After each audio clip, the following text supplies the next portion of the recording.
Et bonjour à tous, j'espère que vous allez bien. Ici Damien du collectif Teammate pour un nouveau tuto.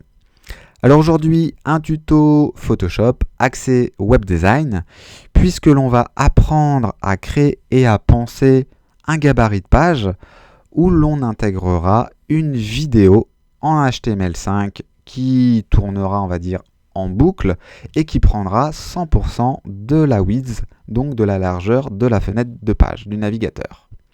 On intégrera bien sûr du HTML par-dessus et pourquoi pas un petit ghost bouton qui au clic pointera par exemple sur un pseudo catalogue de produits. Une petite phrase d'accroche, une simulation de meilleure vente du mois, donc avec des produits, et une sidebar consacrée aux widgets des réseaux sociaux, Facebook et Twitter, et un petit footer. Bien sûr, ce gabarit de page sera optimisé pour son intégration lors d'un prochain tuto en HTML5 à l'aide du framework de Twitter Bootstrap.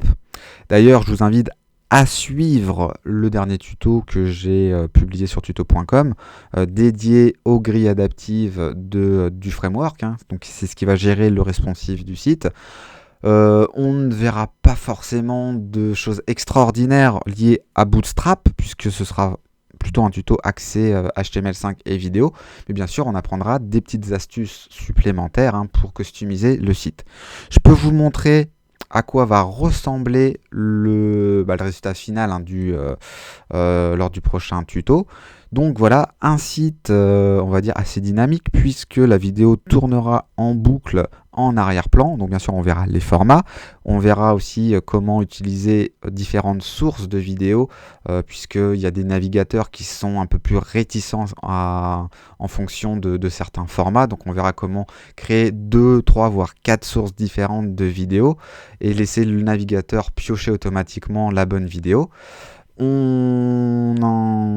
Voilà, donc on intégrera notre site internet, les widgets seront opérationnels.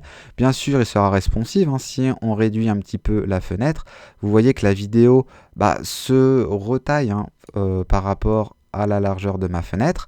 Donc là, on est plutôt sur de l'affichage, on va dire type tablette.